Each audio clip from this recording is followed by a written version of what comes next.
Boa tarde a todos. Obrigado aqui por comparecerem a mais um evento da Shield, mais um Shield Insights. Dessa vez vamos falar aqui sobre as mudanças aqui que a gente teve recentemente na legislação do imposto de renda brasileira, principalmente em relação aqui ao PL 1087 de 2025, que introduziu, quase após 30 anos de isenção, uma tributação sobre os dividendos. Importante lembrar aqui para algumas pessoas que são novas aqui, um público novo, que ao longo da apresentação fiquem super à vontade para enviar dúvidas no Q&A ou então para escanear aqui o nosso QR Code que está na tela, porque a ideia aqui é contribuir ao debate, fazer uma apresentação super interativa para a gente sair daqui com alguns aprofundamentos e entendimentos aqui desse projeto de lei que está para ser sancionado pelo governo federal. Eu sempre relembro aqui que a gente tem um canal oficial, que a gente divulga nossos eventos, faz toda a parte aqui de marketing, divulga aqui informações na área de planejamento patrimonial e do imposto de renda. Vocês podem escanear na tela aqui, que é o Radar da Shield. É um grupo privado, funcionando no modo de comunidade no WhatsApp, onde a gente convoca para os nossos eventos, manda ali eventuais novidades na área de planejamento patrimonial, e aí é 100% gratuito, exclusivo aqui para nossos clientes, caso vocês tenham interesse em fazer parte do nosso grupo. Antes da gente adentrar, acho que a gente tem muita coisa para falar hoje, mas eu faço aqui um breve disclaimer que o conteúdo apresentado é fornecido apenas para fins informativos e não se configura ali como qualquer forma de aconselhamento entre advogado e cliente. Então, acho que nosso intuito aqui, como sempre, é contribuir com o debate, trazer alguns posicionamentos e entendimentos nossos aqui da nossa legislação. Então vamos lá. Falando dessa vez sobre o PL 1087 de 2025. Acho que é muito importante antes da gente começar, a gente ter aqui alguns pontos que a gente deve levar em consideração. Foi um projeto de lei, tendo em vista aqui o tema aqui com um pouco de sensibilidade, aprovado de maneira rápida no meu entendimento, tá? No entendimento da Shield. No dia 18 do 3 foi apresentado aqui pelo Poder Executivo o projeto de lei referente aqui ao PL 1087. Em julho a gente já teve um relatório com um substitutivo com algumas alterações. 3 meses depois, foi aprovada aqui com integralidade pela Câmara dos Deputados, então foi aprovado de forma unânime, e também 1 mês depois aprovado de forma unânime pelo Senado Federal. O texto agora ele segue para sanção presidencial e caso ele venha a ser sancionado sem nenhum ajuste, ele já produz efeitos a partir de 1º de janeiro de 2026.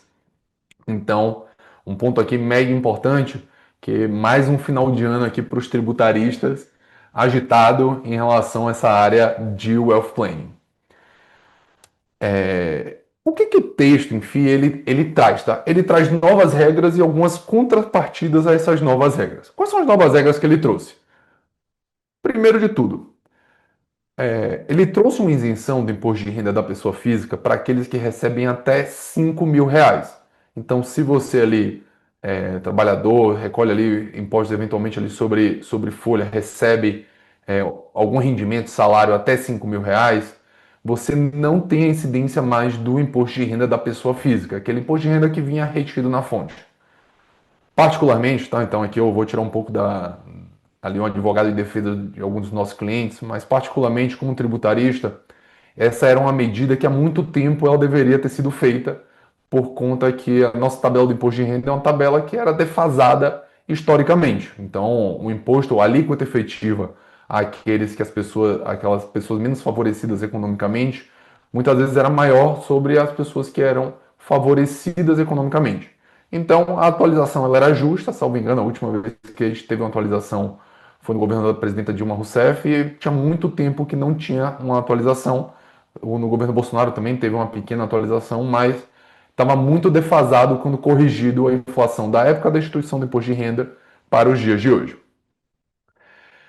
Então, até R$ 5.000 as pessoas estão isentas e entre 5.000 e 7.350 tem uma tributação ali parcial, que acho que também aqui não é tanto o nosso público-alvo que a gente pretende discutir hoje. E em contrapartida dessas novas regras, é muito importante a gente segregar. O projeto de lei ele tem que ser segregado de duas formas. Primeiro ponto de todos é que esse projeto ele trouxe consigo a incidência do imposto de renda retido na fonte para distribuições mensais para valores acima de 50 mil de um mesmo CNPJ para uma mesma pessoa física. O que que ele fez, tá? O cálculo foi um cálculo, na minha visão, um pouco grosseiro. Eles não tive acesso aqui a determinados estudos, mas a ideia deles foi a seguinte: 5 mil reais, na visão deles, é uma pessoa aqui que não tem uma parte financeira favorável. Então, uma pessoa rica, na visão dele, uma pessoa pobre. E 10 vezes isso, aqui 50 mil reais, é uma pessoa do que eles já encaram, se você recebe isso, como uma pessoa, uma tributação dos super ricos na visão política aqui do projeto. E sobre esses valores, eles trouxeram aqui o que a gente chama no primeiro capítulo da legislação, que é a tributação mensal. O que é a tributação mensal? Se você receber acima de 50 mil reais em dividendos de um mesmo CNPJ para a sua pessoa física, muito importante levar em consideração e fixar esse conceito de um mesmo CNPJ para uma mesma pessoa física, você vai ser retido na fonte a alíquota de 10%. Mas qual é essa retenção? É 10% sobre tudo? É 10% somente sobre o que exceder 50 mil?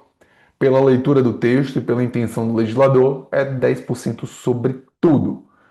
Na prática, o que, que existe aqui? Qual vai ser o estímulo que vai ser feito ali ao empresário que receber um valor próximo disso? Ao invés de você receber 50 mil, você vai receber 49.999, porque essa retenção de 10% você não vai querer esse valor retido. A não ser nos casos que você recebe muito a mais que isso, você tem um custo mensal muito maior. E aí, a gente entra na nossa segunda seara, depois desse recolhimento mensal, que é o IRPF-M, é o Imposto de Renda da Pessoa Física Mínimo Anual. Então vamos pensar nesse cenário. Você recebe aqui 40 mil de dividendo mensal da sua pessoa jurídica, tributa ali no final do ano 480 mil. Você não é super rico, então você não sofreu nenhuma retenção. Só que quando chegar no mês de dezembro, você tirou 1 milhão em distribuição de lucros. Você não teve uma retenção sobre os 50 mil mensal, que você recebeu no valor a menor, mas quando a gente vai fazer o cômputo anual, você recebeu 1.480.000. Então, você vai estar sujeito ao imposto de renda da pessoa física, o IRPF-M, esse imposto de renda mínimo, na sua declaração de ajuste anual do ano subsequente. Obviamente que para esse valor de 1 milhão, ele vai sofrer uma retenção na fonte também, mas é só para assimilar um pouco melhor a ideia do que foi o texto. Não é tributação acima de 50 mil, é uma tributação que você vai ter uma retenção na fonte que eventualmente pode voltar a você, ser restituído no imposto de renda da pessoa jurídica, e é um encontro de contas que você vai fazer para ver se é devido à restituição ou não, é com esse RPFM aqui de 600 mil, a partir de 600 mil no ano calendário subsequente. E quem será impactado sobre isso? Aqui a gente trouxe aqui uma progressão de alíquota, o cálculo que ele é feito, que ele é progressivo em razão do valor que você recebe. Não é que você recebe 600 mil, você vai ser tributado em 10%. É uma tributação progressiva em razão do valor em que você recebe. Aqui, só para fins exemplificativos, tá? A lógica aqui é que a cada 60 mil que você receba a mais, superior aos 600, vai subir 1% na sua alíquota efetiva do IRPF-M, até chegar a 1.200.000, que aí aplica 10% flat, 10% sobre 1.200.000. Se eu receber 650 mil, vai tributar um pouquinho menor, sua alíquota vai ser um pouquinho menor do que esse 1% aqui. Então, é só para a gente ter a clareza que ele vai ser progressivo, então, do valor que você receba ali no cômputo de rendimentos, e dessa progressividade, você vai ter ali determinados valores que poderão ser restituídos a depender ali da sua declaração de ajuste anual. Além disso, ele instituindo aqui o IRPF-M, que é o Imposto de Renda da Pessoa Física, instituiu o IRRF para distribuições mensais, e teve um terceiro ponto que alterou ali uma legislação que é a 9249, que é para lucros remetidos ao exterior. Os lucros remetidos ao exterior, então, se você é uma pessoa física ou uma pessoa jurídica que tem aqui domicílio no exterior, com empresa no Brasil e distribui dividendos para fora, você vai ter uma alíquota de 10% independente do valor, exceto se você for um governo estrangeiro, fundo soberano ou fundo de pensão, que não é o caso aqui dos nossos clientes e também não é o caso aqui de 95% do público-alvo aqui da nossa apresentação. E pela leitura do texto, nos parece que pela redação do PL não vai ter um marco temporal para distribuição isenta até 2028. Então, é um outro ponto que a gente vai trazer aqui no momento oportuno, mas qualquer distribuição a partir de 2026 de uma empresa no Brasil para uma pessoa física ou jurídica no exterior, você vai ter uma retenção de 10% sobre qualquer valor remetido. Remeteu R$ 1, 10 centavos vão ser retidos. Remeteu 1 bilhão, 100 milhões vão ser retidos. É um impacto relevante aquelas reestruturações societárias que a gente viu muito para alguns clientes aqui que estão participando, já estou vendo, que fizeram alguns flips aqui no ano passado, que plugaram uma empresa brasileira numa empresa offshore, algumas pessoas que fizeram reestruturação para fins de planejamento sucessório. Isso aqui vai ter um impacto societário relevante para eles e tributário também. Mas enfim, vamos avançar por aqui. E quais são os aspectos mais relevantes aqui a título do PL 1087, tá? Ponto 1. Os lucros apurados até 31/12/2025, ou seja, a tributação de dividendos de lucro que você vai distribuir, que foi apurado até 31/12/2025. O projeto de lei ele trouxe consigo a possibilidade de que os dividendos que tenham pagamento, creditamento, emprego ou entrega aprovada até 31/12/2025, eles não vão sofrer essa tributação dos 10%. Então, o que é que vai acontecer? Se o lucro acumulado fechou o balanço agora, aqueles clientes que ainda não fecharam o balanço, é muito importante fechar o balanço das suas empresas. Fechou o balanço agora. Tem uma conta contábil que a gente vai mostrar ali posteriormente, que é uma conta de reserva de lucros. Viu essa conta de reserva de lucros? É muito importante que você dê um destino, uma entrega, um creditamento ou o próprio pagamento até 31/12/25 para garantir a isenção desse RPF. Para sociedades limitadas, que a maioria dos casos que a gente acompanha por aqui, então, holding imobiliária, holding patrimonial, para esse tipo de sociedade não tem muito impacto relevante. É só tomar essas providências de que você tem que distribuir, ter uma distribuição aprovada até 31/12/2025 nos termos da legislação civil ou legislação empresarial. Para a sociedade anônima, talvez a gente precise de um webinar somente para falar sobre sociedade anônima, que tem uma discussão jurídica aqui muito forte, que existe uma lei das SAs que ela dispõe aqui que o pagamento de dividendos ele tem que ser feito até 60 dias. É esse artigo 205, parágrafo 3º da lei das SAs. Então você tem um conflito entre uma norma tributária e uma norma societária que a gente não vai aprofundar tanto em virtude aqui do nosso tempo de apresentação. A gente vai focar muito aqui nas sociedades limitadas e o que, que a gente tem que fazer para que a gente consiga aqui essa isenção de dividendos do IRPF sobre os dividendos dos lucros apurados até 31/12/2025. O que, que tem que fazer, tá, para esses lucros apurados até 2025? Então você tem que tomar tem algumas providências, não só de prazo, mas providências de forma e providências contábeis. O contábil está sendo muito deixado de lado no que a gente tem visto aqui o mercado ele comentar. Então, ponto 1, a título de contábil. Então, o lucro apurado até 2025 tem que ter uma distribuição aprovada até 31/12/2025.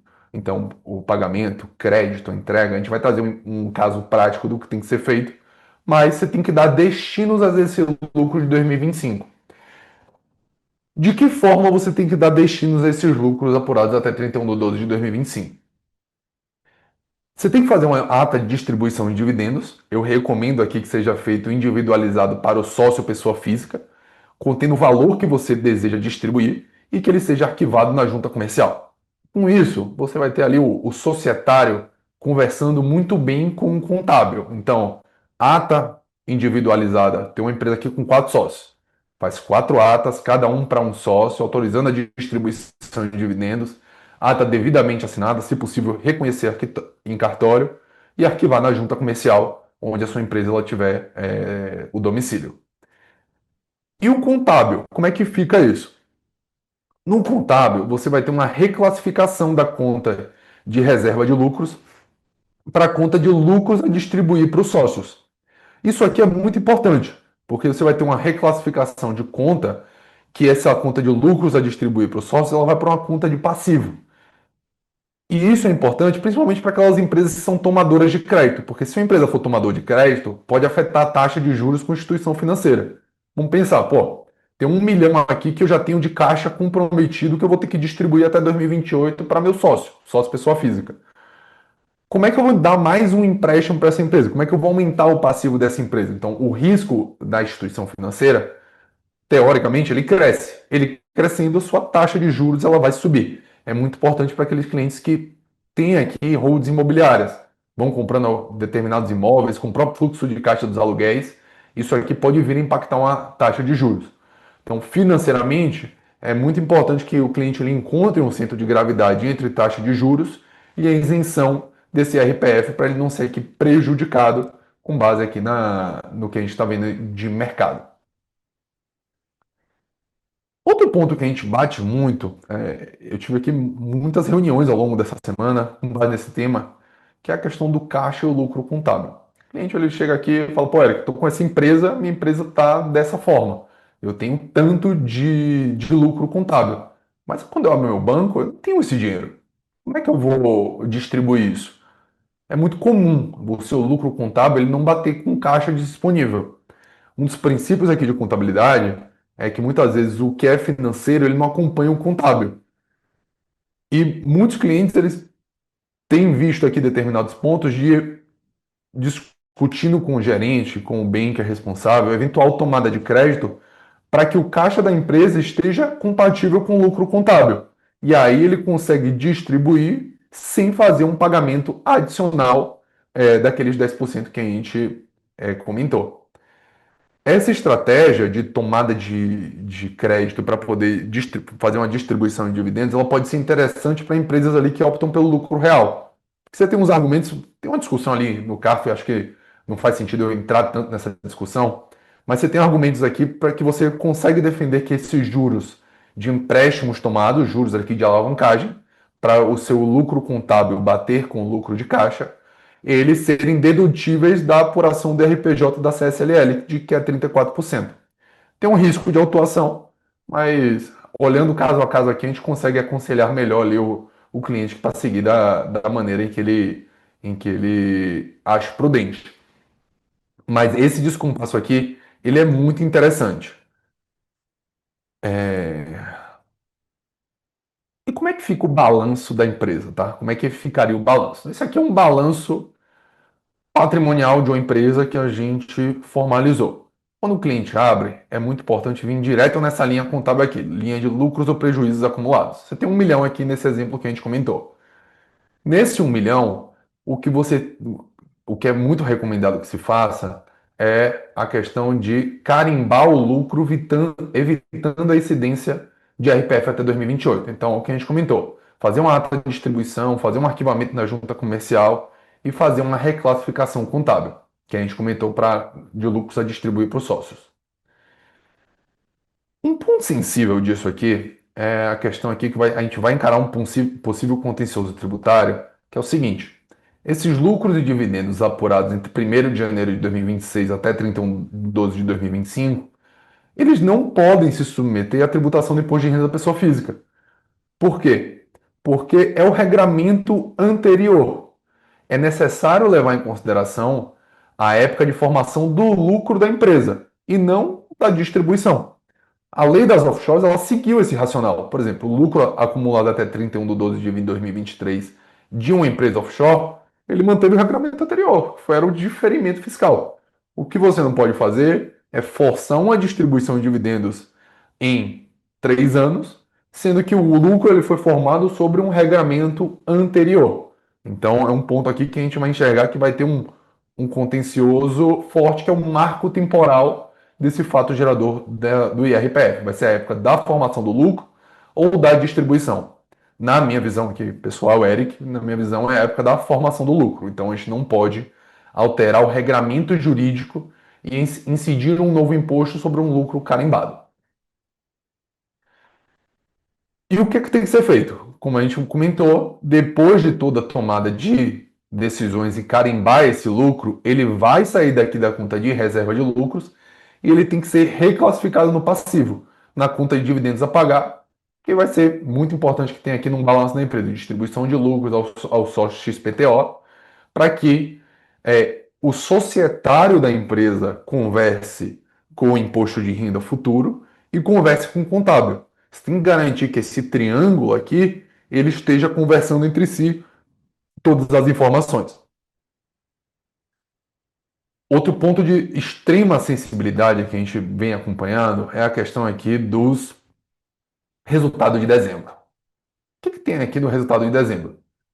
Como é que eu vou fechar um balanço? Como é que eu vou deliberar um lucro até 31/12/2025 se eu nem fechei meu balanço de 31/12 ainda? Eu não tenho como. Como é que eu vou fechar? Normalmente eu só tenho um resultado ali de novembro do exercício. Para aqueles clientes que acompanham a contabilidade de perto, tá? Então nem são todos. Mas, em sendo isso, como é que eu vou fazer aqui uma distribuição de dividendos do resultado de dezembro? Não está no PL, mas a gente tem visto aqui o mercado ventilando a possibilidade de uma verbação retroativa dos atos societários pelas juntas comerciais, com efeitos retroativos em até 30 dias. Então, a depender do caso concreto, o cliente ele vai poder, depende de sanção do Lula, depende de instrução normativa, mas ele vai poder deliberar sobre resultado de 31/12 de 2025, incluindo o resultado de dezembro e não só o de novembro. E aí, a gente vai passar aqui por um exemplo prático de como vai funcionar o IRPFM, tá? Qual é um exemplo prático desse caso concreto? O IRPFM, nada mais que vai ser um imposto bem complexo de se apurar. A gente faz aqui imposto de renda dos clientes, a gente tinha aqui alguns determinados tipos de ativos que a gente encarava que é um imposto de renda complexo de você elaborar. Imposto de renda envolvendo criptomoeda, imposto de renda que tem uma parte do exterior relevante ou muita aplicação financeira no exterior. Mas vamos fazer uma apuração aqui do que como é que a gente vai fazer o cômputo do IRPFM. Primeiro de tudo, a legislação ela trouxe que eu tenho que colocar na base quase todos os rendimentos que eu tenho. Então, beleza. Tive todos esses rendimentos em 2025. Eu tive 2026. Eu tive GCAP de uma venda de um imóvel. Eu recebi dividendos acima de 50 mil mensal. Eu recebi aqui um rendimento de um LCI, um LCA. Eu tive aqui um rendimento do CDB do banco XPTO. Recebi salário e recebi um offshore. Note que minha composição de rendimentos ela é muito pulverizada, tá? Feito isso, a gente tem que encarar o que é que a legislação ela trouxe consigo que vai compor a base do cálculo do IRPFM. E aqui a gente trouxe um GCAP de venda do imóvel, ele não entra na base de cálculo do IRPFM e LCI e LCA também não entra.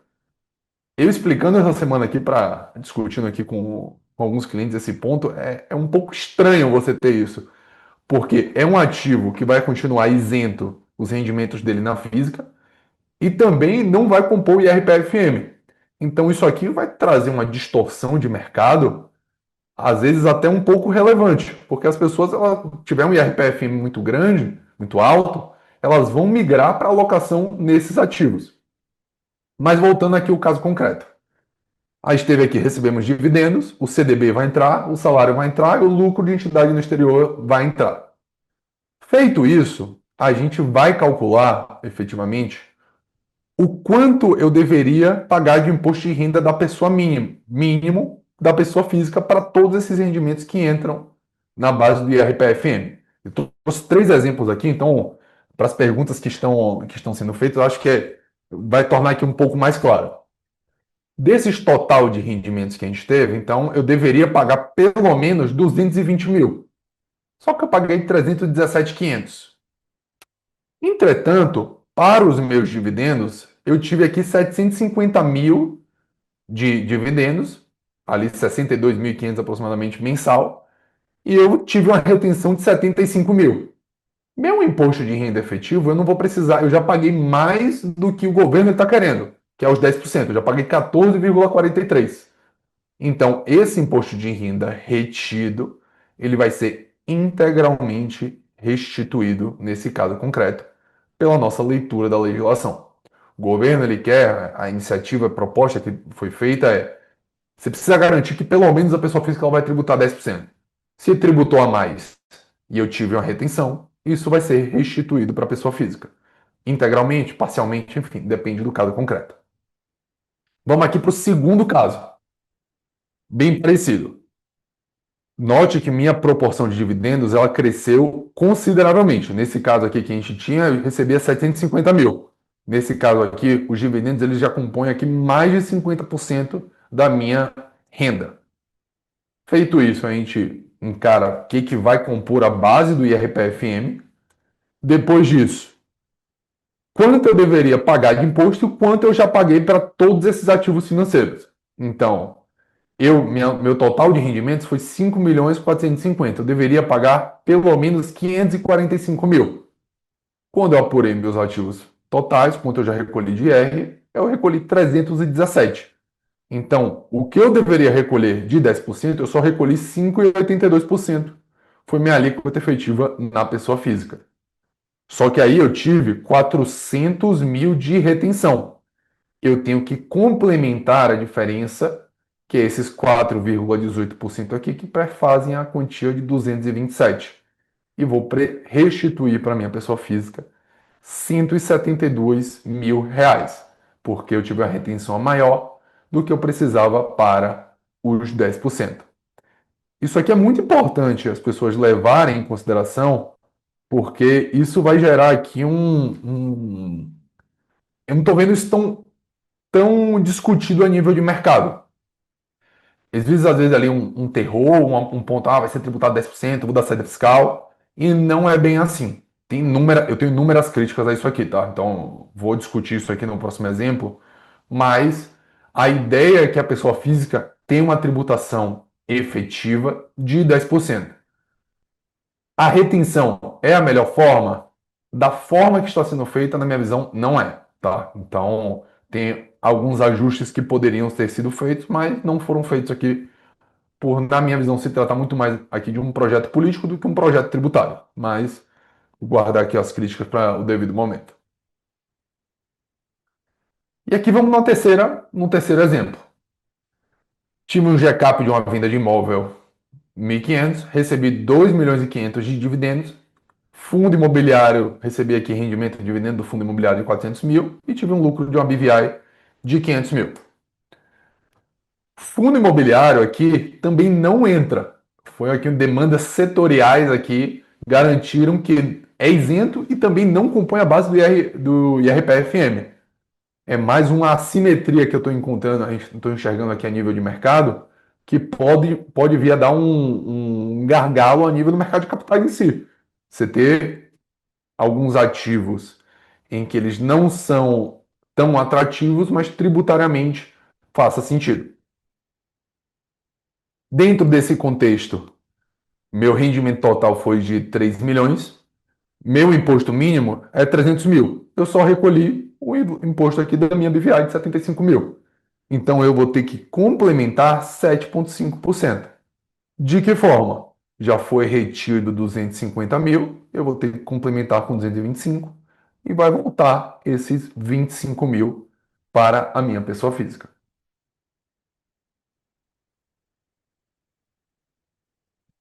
Pontos que merecem muitas críticas aqui, tá? Na minha visão. Essa retenção aqui ela é feita de uma maneira mensal. E esse valor de 25 mil, num cenário que a gente tem hoje em dia de taxa de juros a 15%, é um valor que ele só é restituído num ano subsequente. Então, se você tiver aqui uma retenção em janeiro, só vai receber isso lá para meados de agosto. Então, são quase 20 meses posterior à sua retenção. E você só vai ter uma correção monetária sobre esse valor via IPCA no momento em que você entregar a declaração de imposto de renda, que a partir dali começa a se tocar a retenção em si. Então, a correção em si. Então, num cenário, tive 250 mil aqui de retenção, vou passar 20 meses com a taxa de juros a 15%, na minha visão, é um ponto que merece muitas críticas aqui a nível do projeto. Parece que o governo está tomando crédito com o contribuinte sem pagamento de imposto, sem juros. Ele está tirando da mão do contribuinte determinado valor, corrigindo o IPCA de 3, 4 meses com uma Selic a 15% e assim toca o jogo. Minha visão, isso aqui merece muitas críticas e deveria ser revisto. Algumas outras controvérsias do que a gente teve, passando aqui dos exemplos práticos, deixa eu só dar uma olhada aqui no Q&A. É, se temos aqui alguma dúvida em específico. Então vamos pegar essa dúvida aqui do Roberto, nosso cliente que participa aqui de todas as nossas lives. Obrigado por estar aqui, Roberto. No seu exemplo de 4 milhões de dividendos, vamos voltar para lá. De 4 milhões de dividendos, você já não teria recolhido antecipadamente os 10%, portanto, os 400k, já que não ultrapassaria os 600k? Então, não. Você já teria recolhido aqui, se a gente fosse nesse cenário, 717.500, que é o 317 mais os 400. É por isso que tem que voltar esse valor aqui para você, que é justamente a diferença entre o valor que você detém aqui, já recolheu e foi retido, e o quanto você deveria aqui dentro desse imposto de renda mínimo, que seria os 10%.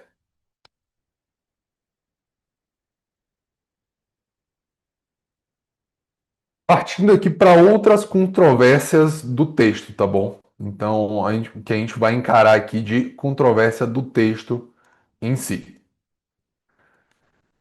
De acordo com o projeto, apenas doações em adiantamento de legítima e herança serão excluídas da base de cálculo do RPFM, abrindo margem para que doações da parte disponível sejam computadas para fins da incidência anual. O que é isso? Pô, eu vou fazer uma doação da minha parte disponível. Vou doar aqui um imóvel para meu filho. Vai sair da minha disponível 1 milhão. Eu, domiciliar aqui em São Paulo, vou recolher 40 mil de imposto. Eu ainda vou ter que recolher mais 10% sobre isso. Eu vou ter que recolher 15% sobre uma doação que eu faça. Então, isso aqui vai dar um contencioso muito forte. Vai dar um problema tributário muito grande que, na minha visão, teria que ser corrigida essa inconstitucionalidade. Porque uma doação, ela não é um acréscimo patrimonial, é uma transferência de patrimônio. Não é renda, é transferência de patrimônio. E nisso, o que, é que vai acontecer? Primeiro de tudo, tem invasão de competência tributária dos estados, eu vou estar tributando duas vezes uma mesma base, eu vou estar bitributando e eu não tenho uma ausência de acréscimo patrimonial, eu tenho uma transferência de patrimônio. E a gente já tem uma discussão atual no STF, que é esse tema 1321, que ele trata exatamente sobre isso. Como é que eu vou tributar? É um caso um pouco específico, mas eles comentam como é que eu tributo doação e herança e imposto de renda ao mesmo tempo sobre a mesma base. É um ponto que, na minha visão, é eivado de inconstitucionalidade do projeto, ele deveria com certeza ser revisto. Para os clientes que estão planejando a sucessão e não querem correr o risco de um contencioso, eu recomendo aqui fortemente que, se for fazer doações da disponível, seja feita até o final desse ano. Então, a gente já correu com algumas doações aqui antes desse projeto, mas é importante que isso aqui seja feito também. Um outro ponto de discussão em relação a o PL agora dos dividendos e a lei das offshores que passou recentemente. Acabou de passar a lei das offshores, tem 2 anos que passou a lei das offshores. Ponto aqui que a gente vai ter que levar em consideração. Relembrando aqui um lucro de uma empresa no exterior, como é que ele é feito? Então, no ano passado, que o exemplo é hipotético, tá? Eu tive um lucro de 100 mil dólares, o câmbio de 4,50, tributei 450 mil reais, recolhi uma DARF de 68 mil. Eu tive um crédito para você tirar da offshore de 450 mil reais. Só que esse mesmo lucro, vamos pensar que eu quero distribuir ele em 2030, os mesmos 100 mil dólares. Só que o câmbio à época vai estar em 9,50.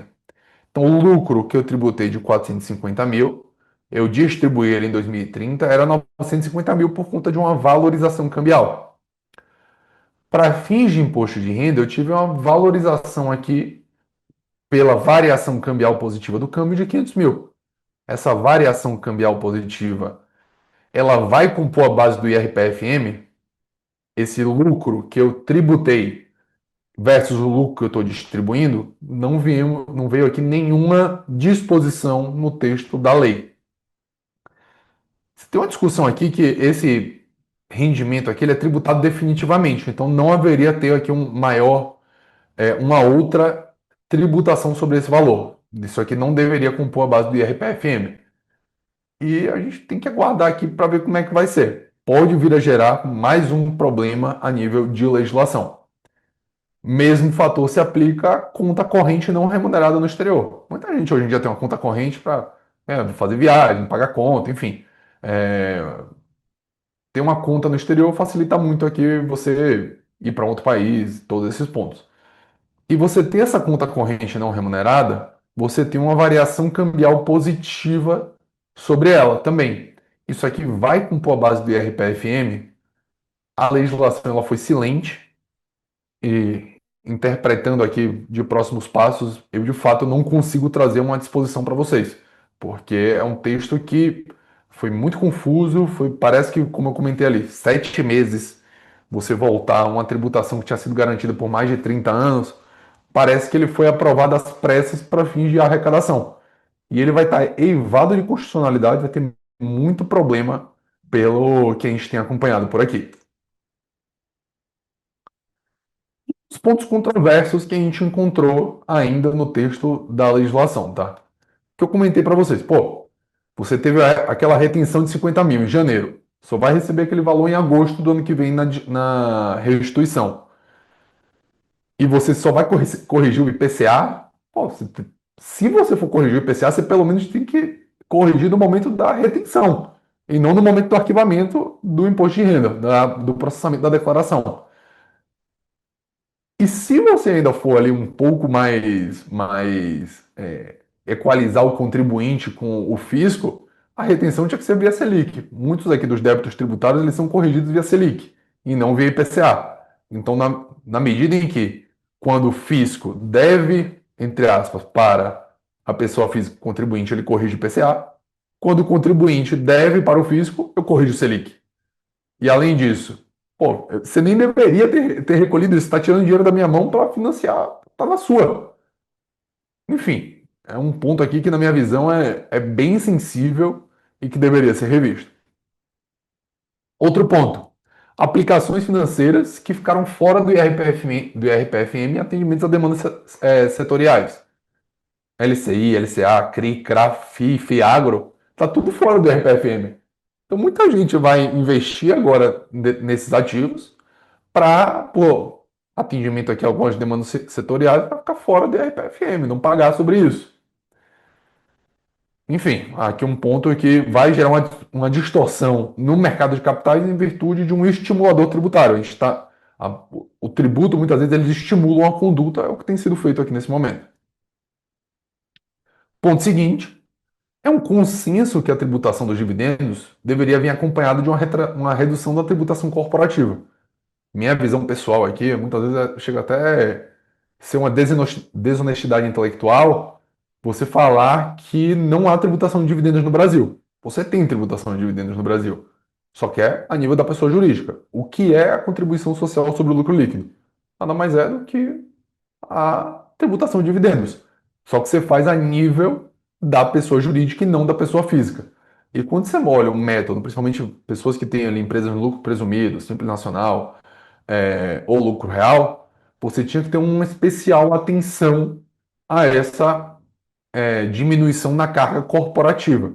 O que ocorreu é manutenção da carga corporativa, distribuição, pagamento do IRPF ali na pessoa física. Quando combinado, o imposto de dividendos ele fica maior do que os 10%, e além disso, você ainda vai ter uma tributação de RPJ. A alíquota combinada ela pode vir a ser alta, principalmente para empresas aqui no lucro real. E tem um outro ponto aqui que é controverso, que você tem um desincentivo ao capital de risco, investimento em economia real e prestígio de aplicação no mercado financeiro. Então, se eu vou tributar 10% aqui uma empresa operacional, tem aqui uma empresa na Shield, pô, estou captando recurso, vou fazer uma expansão aqui. Dentro dessa expansão, ele vai preferir me dar 1 milhão para que, se eu gerar 1.200.000, ele tenha 10% de retenção, ou ele vai querer colocar 1 milhão no LCI, 1 milhão no LCA, no CRI, no CRA, no FIO, no FIAGRO. Isso aqui é muito importante, porque você vai ter uma distorção no mercado, principalmente quem faz mercado de capitais, M&A, porque o crédito em si, ele vai ficar um pouco mais caro por conta disso aqui, demandas setoriais que garantiram a incidência do IRPFM. E aí vem para um outro ponto também, que aí eu falo, pô, e se isso aqui tudo tivesse dentro do RPFM? Aí a gente já está reclamando, obviamente, de que tudo está dentro do RPFM, nada mudou. Tem que fazer aqui a nossa meia-culpa também. Mas é um ponto aqui na nossa visão de discussão. Indo para o próximo ponto, é importante a gente trazer aqui algumas alternativas de planejamento que a gente tem vislumbrado e visualizado aqui, conversando com muitos dos nossos clientes, tá? O que que a gente tem que ser feito? Ponto um, empresas, algumas consultorias de investimento, a gente tem conversado, Family Office, a gente conversou aqui com alguns escritórios de advocacia, a gente bateu uma bola aqui também. O que, é que tem que ser feito via de regra? Ponto um, às vezes as pessoas elas recebem ali um fixo um pouco menor via dividendo, principalmente modalidade de sócio de serviço, associados, em que você recebe uma parte via Prolabore, outra parte via dividendos, e dessa parte via Prolabore e parte via dividendos, o que muitas vezes acontece? Você recebe um fixo menor de dividendos e no final do ano você recebe seu bônus, uma distribuição maior. O que a gente tem visto aqui a nível de mercado é que você pode distribuir fazer uma distribuição maior de lucros ao longo do ano em valores maiores abaixo de 50 mil, para que o cômputo ele não fique tão alto em relação à sua retenção. Aquilo que a gente comentou, a gente viu ali da retenção. Pô, tem uma retenção alta, talvez diluir esses pagamentos, eles podem ser super interessantes. Ponto aqui que a gente tem avaliado também, muitas vezes, é essa agregação de atividade das empresas quando aplicável. Por quê? Vamos pensar aqui, vou dar um exemplo hipotético, uma empresa de marketing. É uma empresa de marketing que faz marketing de algumas companhias, também faz aqui organiza festa, enfim, alguns eventos. Se você tiver uma substância econômica boa, o que você pode fazer é segregar as atividades das empresas. Por quê? Porque lembra que eu comentei que a distribuição de dividendos só sofre retenção de uma mesma pessoa jurídica para uma mesma pessoa física? Às vezes você pode ter dois centros de custo, duas unidades de faturamento distintas, desde que você tenha muita substância econômica nisso, para evitar uma autuação do fisco, para você receber dividendos de duas empresas, dois faturamentos distintos, desde que elas atuem em segmentos diferentes. É um ponto aqui que pode vir a ser utilizado, tá? Então, importante aqui validar isso. Um outro ponto que a gente tem visto muito é o retorno aqui da holding, tá? A holding ela era muito utilizada, tinha aqui alguns benefícios tributários, principalmente para a holding imobiliária, mas volta a ter um benefício real, principalmente para aqueles que têm empresas operacionais embaixo. Por quê? A partir do momento em que você tem aqui algumas holdings operacionais embaixo, você pode fazer distribuições para essa mesma holding e o que você vai ter é uma retenção para distribuições de uma mesma pessoa física para de uma mesma pessoa jurídica para uma mesma pessoa física. O texto ele é muito claro desse o mesma e o mesma, tá? Se não for retificado aqui pelo presidente Lula, que está para sancionar isso nos próximos dias. Então, o que é que muitas vezes acontece? Você utiliza essa holding para ser aqui o centro de todas as suas participações, elas distribuem dividendos para a sua holding, você junta ela, aqui todo o seu resultado, e você não vai ter a tributação de IRPFM, só vai ter para o que a holding distribuir para a pessoa física. Ponto muito importante. Aqui pode ser bem interessante para os clientes que tenham aqui investimentos em mercado imobiliário. Ele entra no ASPE, a SPE distribui dividendo para a holding dele, ao invés de distribuir para a pessoa física. Se ele tem três SPEs diretamente na física, o que é que acontece? Toda distribuição para ele vai acontecer de que ele vai somar na base de cálculo do RPFM e vai ter uma mega tributação. Vai somar tudo e ele vai tributar. Se ele recebe na hold, ele consegue uma neutralidade do IRPFM, visto que distribuições de dividendos da operacional para a hold não vai ter uma outra tributação e vai ficar lá centralizado numa empresa para ele poder fazer novos investimentos, eventualmente em uma sociedade por conta de participação ou numa SPE. Aqui não é recomendável, tá? A gente pode falar aqui, se alguém tiver uma dúvida no caso específico, se alguém estiver planejando vender uma empresa aqui embaixo, vender a empresa em si, não coloque embaixo da hold, não. Aí a gente pode falar aqui no momento oportuno também. Podem mandar aqui uma mensagem para mim que eu estou 100% à disposição para a gente poder discutir esse assunto. Vou dar uma olhada no Q&A aqui agora, tá? Então vamos passar aqui para esse caso.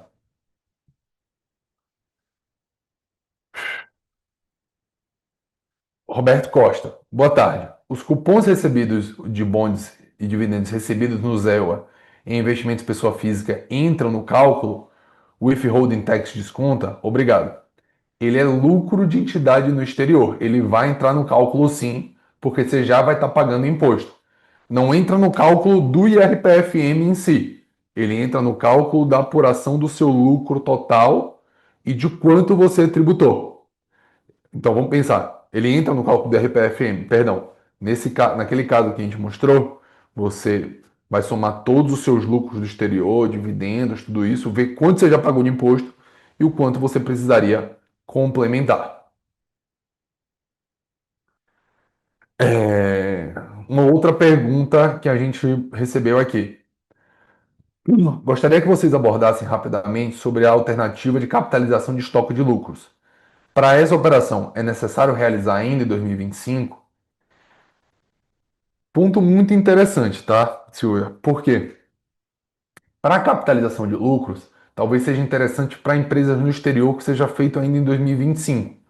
Se você tiver para empresas aqui no Brasil, você pode distribuir ele até 2028. Para até 2025, de empresas que a gente tem a nível com participação no exterior, você pode eventualmente reduzir capital no futuro. Então, você consegue travar essa distribuição de dividendos e só reduzir capital. Vamos lá, próximas perguntas, próximos slides.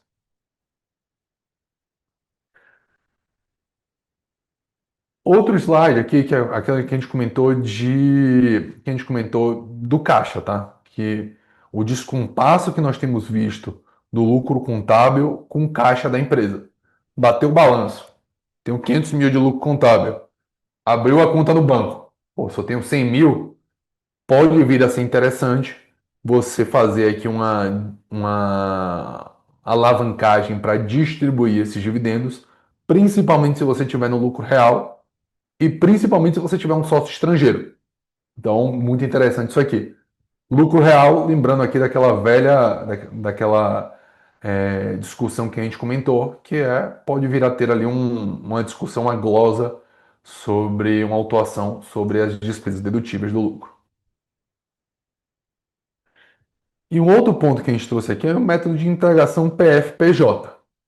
Não vou passar tanto tempo aqui em relação a isso, porque eu acho que a gente tem muita pergunta aqui. A gente recebeu 150 perguntas e temos aqui 12 minutos aqui pelo tempo do nosso call. Mas em tese, para as pessoas que estão ali no lucro real, você vai ter que enxergar ali um método de integração, no qual, se a sua alíquota efetiva corporativa mais de imposto de renda da pessoa física for 34%, você vai poder ter um redutor ali desse imposto a pagar do IRPFM. Então, quem tiver lucro real, é um caso muito mais específico. Lucro real e sociedade anônima, eu acho muito interessante aqui que a gente faça ali uma consulta, a gente avalie aqui caso a caso. Mas é importante vocês levarem em consideração que pode vir a ter uma oportunidade de planejamento se você for no lucro real e tiver lucro a distribuir ainda via IRPF, tá? Sem o IRPFM. Entrando no perguntas e respostas, tá bom? É, Já vou começar por um aqui, tá aqui no nosso Q&A, antes de entrar nas perguntas que foram encaminhadas antes. A tributação acima de 50 mil por mês ocorre por CNPJ, mas se houver mais que uma distribuição mensal desse mesmo CNPJ, abaixo de 50 mil por mês, vai ter retenção na fonte e ela será tributada na declaração anual. certo? Não, André, acho que o ponto aqui é, se você, vamos pensar, pô, vou distribuir 2.000 por mês. Todo dia eu vou distribuir 2.000, no final do ano eu vou distribuir 60.000. Ah, eu vou tributar isso ou não? Você vai ter que somar todas as distribuições ao longo de um mês. Se bateu acima de 50.000, gatilha a retenção. Se não bateu acima de 50.000, você vai ter aqui não vai ter incidência da retenção, tá bom? Primeira pergunta: os ativos financeiros isentos entrarão na base de cálculo? Somente aqueles ativos financeiros que a gente comentou. Tem alguns outros também, mas para facilitar aqui o entendimento, via de regra é FII, FIAGRO, LCI, LCA, CRI, CRA, tá bom? É, A vantagem em antecipar parte da herança em 2025 tem uma vantagem principalmente se você tiver a intenção de distribuir a parte disponível. Se você não quiser distribuir a disponível, só tiver adiantamento de legítima ou não, acho que aqui não é muita questão do IRPFM, vai mais para uma questão do ITCMD, do ITD, depende do seu domicílio. Mas pelo IRPFM talvez não faça tanto sentido, só se você quiser doar a parte da disponível. Se eu estiver planejando uma doação no curto prazo e quiser doar disponível, eu correria aqui para poder fazer isso, tá bom? Próxima pergunta. Nesse contexto, as distribuições via JCP para empresas de lucro real voltam a ganhar relevância? Com certeza absoluta. Se você tiver no lucro real, para quem não sabe que o JCP ele também é dedutível da apuração do lucro da empresa.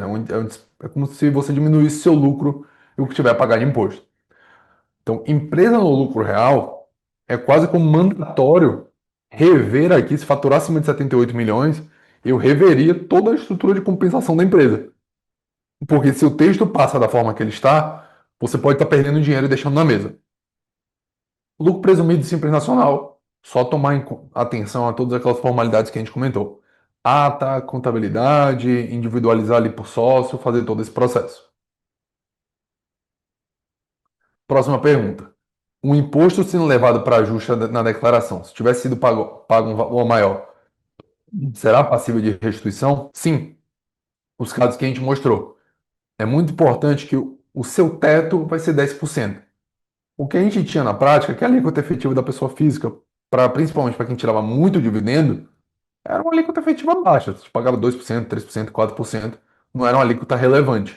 Então, a partir de agora, você vai ter que pagar efetivamente pelo menos 10%. A restituição, para mim, tinha que ter uma correção Selic, tinha que ter uma correção de CDI. Alguma coisa tinha que ser feita para melhorar aqui a situação da restituição. O método que a gente está trazendo não é um método positivo, na minha opinião. Se vocês quiserem estressar um pouco mais o caso de vocês, pode escanear aqui o QR Code, que vai cair aqui provavelmente direto no meu WhatsApp, e a gente vai discutir esse assunto ao longo ali da próxima semana. Outro ponto. Variação cambial de lucros das PIX no exterior. PIX é da offshore, tá? Aquilo que a gente comentou. Serão computados como renda para fins do cálculo da nova alíquota? Vai ser computado como renda. O IRPFM é muito estranho. Por quê? Eu tenho que colocar tudo dentro do bolo, depois eu tenho que tirar o que é isento, depois de tirar o que é isento, eu tenho que ver o quanto eu já paguei de imposto, depois eu tenho que ver o quanto eu ainda devo de imposto, depois eu tenho que ver o quanto eu tenho que receber de restituição. São 5 etapas em um patrimônio que muitas vezes ele é mega pulverizado. Acho que grande parte aqui tem investimento exterior, tem dividendo, às vezes pode receber salário, tem venda ali, vender algum imóvel, um carro, enfim. Você tem que colocar tudo dentro do mesmo bolo e ver o que compõe, ver quanto eu paguei de imposto, ver quanto falta complementar, quanto falta restituir e efetivamente restituir. Vai dar uma complexidade no IR que, se não for bem feita, vai estar jogando aqui um dinheiro fora. Próxima pergunta. Teremos que começar a pagar despesas da PF pela empresa para conseguir ficar no limite de isenção do IR sobre distribuição? Essa aqui é uma pergunta que é muito boa, tá? Vou recomendar para vocês aqui. Vou até tirar a linguagem jurídica, não faça isso. A volta da distribuição disfarçada de lucros, que é isso, você pagar a despesa da pessoa física pela empresa, vai gerar um outro contencioso tributário muito grande. O Brasil, ele segue aqui o princípio societário, que é o princípio da entidade. O que é pessoa jurídica, o que é pessoa jurídica, o que é pessoa física, o que é pessoa física. Quando você confunde o joio com o trigo, causa uma confusão patrimonial e você vai ter uma distribuição disfarçada de lucros. E distribuição disfarçada de lucros gera autuação, multa que pode chegar a 150%, juros de correção monetária. Então, não é o correto, não deve ser feito isso. E eu recomendo aqui, de maneira taxativa, não paga a despesa da sua pessoa física pela pessoa jurídica só para baixar ali o seu IRPFM, tá? É, Tem algum impacto para não residentes fiscais? Para mim é quem mais foi impactado, tá? Por quê?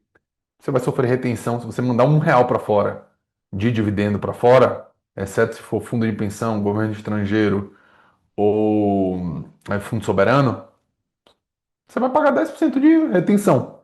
10% de retenção sobre o lucro, às vezes avalia muito ali, você repensa o negócio que você vai fazer, né?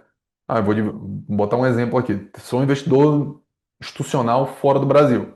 Vou montar aqui uma posição relevante na Bolsa Brasileira e o ativo, quando for me pagar dividendo, vai ter uma retenção ainda de 10%. É um ponto aqui que vai tecer muitas críticas, porque a Bolsa Brasileira você ainda já tem aqui algumas críticas entrando aqui nessa área de investimentos. Você ainda vai ter uma tributação maior. Eu penso aqui que o investidor institucional vai repensar aqui algumas vezes antes de trazer o recurso para o Brasil e ainda ter essa retenção. Acho que tem mercados mais atrativos nesse sentido, se eles analisarem dessa forma. Quais as principais alternativas que vocês estão vendo para os lucros futuros das empresas? A alternativa em si, eu acho que é aquela questão que a gente comentou aqui ao longo da nossa apresentação. É garantir o estoque de lucro, que não vai ter aqui a isenção até 2028, mas diluir eventuais pagamentos para alguns sócios associados para não gatilhar ali o imposto de renda retido na fonte, mas não tem como diminuir o lucro artificialmente e distribuí-lo artificialmente. Você pode fazer é colocar uma holding que vai deter suas participações, mas sempre que gatilhar para a pessoa física acima de 600 mil anual ou 50 mil mensal, vai ter esse gatilho do imposto de renda que a gente comentou. O dividendo a ser enviado para não residente só será tributado se for superior a 50 mil ou 600 mil ano. Hum. Aqui é um ponto que a gente acabou de comentar.